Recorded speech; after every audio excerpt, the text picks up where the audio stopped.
Hello and welcome to another video from the only channel you need to not only survive the current apocalypse but actually enjoy it. And this is my friend Judy's yard, you may have recognized.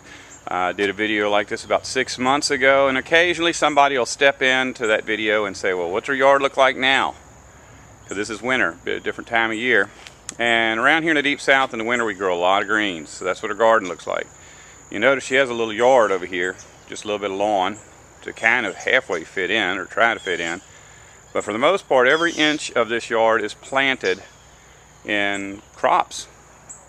And she doesn't just plant stuff that you can get at the grocery store. You know, instead of plain old head cabbage, she gets this curly leaf cabbage. So that way when she goes to the farmer's market, she can sell something that people can't really easily get at a Walmart. Look at that. There's all different kinds of cabbages and kales and greens, and she's got daikon growing in there. And you know, when I say got daikon, see, that's something that it's just a turnip, but it's different. And so it makes her selection a little unique. She goes to the farmer's market 3 days a week, and when she goes, right before she goes, she'll pick things. And before they start to go bad, she'll eat them. And that works out good for me, because a lot of times she has too much to eat, so I end up getting a lot of it. Here's a bed she's getting ready to plant some more stuff in. Some's already been planted. And you know, it's the start of winter, so a lot of her trees are already bare because the crops have been picked. These fig trees over here were loaded with figs, plenty figs, and she's got 3 different types, I believe. And we'll take a look at those figs. Huge trees. You know, at the farmer's market, another thing that she actually is able to bring down there and market is baby fig trees, because figs put out a lot of shoots. She'll come in here with a shovel and break these shoots up, put them in pots, and in a couple of months you can bring them down there and sell them as fig trees.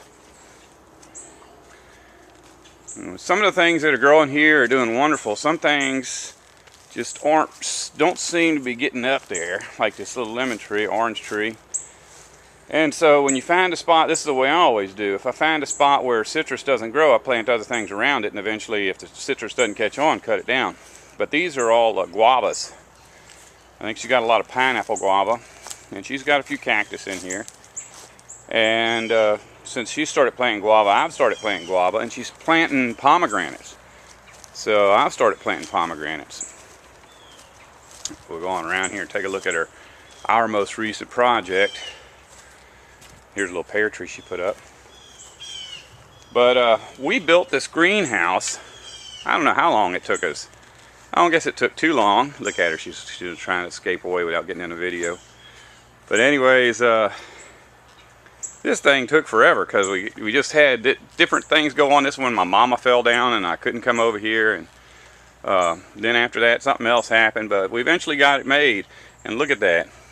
Now see, in the past, this would all have to go in her garage, and she'd have to cycle it out in the yard from time to time. But by having this greenhouse now, it pretty much takes care of itself. All she has to do is water it. And we put a really neat shelf system in here that she can just, you know, raise and lower shelves at will depending on what kind of room she needs, and it's working out really good. Now over here are some of the things that are a little bit more hardy, things that don't freeze down. She starts a lot of cactus and a lot of Japanese plums and a lot of peaches. She has a peach tree here, and in this area peaches don't do very well, so if you find a peach that actually produces fruit, good thing to save them pits and plant them. And here we are now back of her house.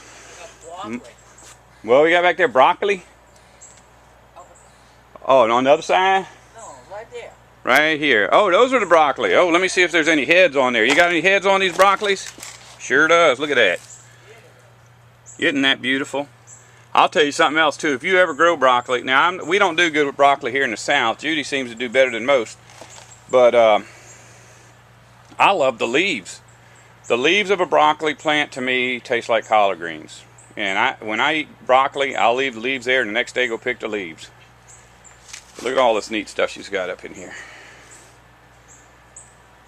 And she had some other stuff. There's an Asian spinach. Let's see, is that some of it right here?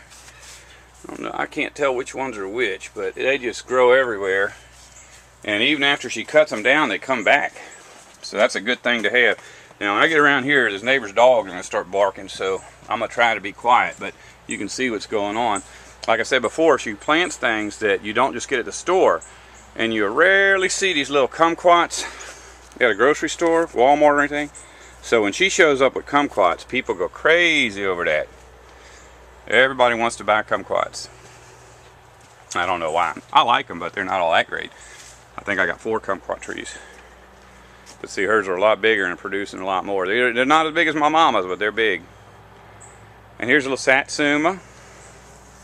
Citrus around here does good if you can get it to about 5 years old, because then after that it seems like it's pretty good with frost. In fact, I know some people that say don't put them in the ground till they're 7 years old, and they'll take anything that the deep south can throw at them. You know, we have a few 20 degree, 15 degree nights, but we normally don't have anything that gets so severe that it would kill a mature citrus tree. More kumquats. Now, kumquats, when they're round, they're sweet. Then the ones that are oblong are usually sour. I like the sour ones. Most people like the sweet ones. I don't know why. And here's Japanese plum. Here's what the little fruits look like when they're not ripe. And these will come out. You know, one thing that's bad about Japanese plums is they're not an every year crop. They make fruit every year, but they don't get the fruit all the way to maturity, because one frost a little too early and it's over. You know, they're very sensitive to changes in the weather. They'll drop everything they got if, you know, first sign of trouble. There's a peach tree. She didn't get too many peaches off of it this year, but normally she gets enough that she can sell a whole lot of peach trees from the seeds. And there's them puppy dogs over there. Now she's got several types of oranges here and lemons. This is a lemon tree. Oh, yeah, I gotta get you back around here. Here's a bay tree, sweet bay. So she's always got sweet bay or bay laurel, whatever you want to call it, to season her red beans or whatever. There's some more greens and some more greens. And here's a whole bunch of really pretty navels. She's kind of like me. She does do a lot more of what's necessary to take care of her plants. She will use commercial fertilizers.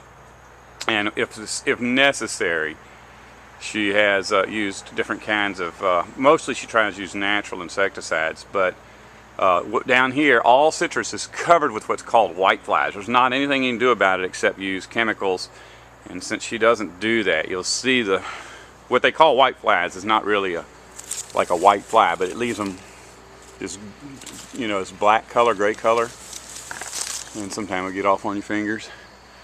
But it does not affect the flavor of the fruit. In fact, for me, when I buy stuff at the farmers markets that's citrus, which I haven't done that for years because I got citrus now, I would actually look for the white flies so I'd know that the orange was truly organic. And I think this is a Louisiana sweet orange. She's got a pretty good relationship over here with her neighbors. Well, for the most part, you know, neighbors are neighbors. We're all neighbors.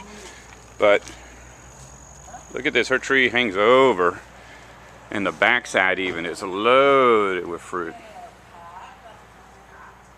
Oh well, now she's out here taunting my dog again. Hey y'all, hey boo boo. And that's it, that's the update on my friend's yard. Bye bye.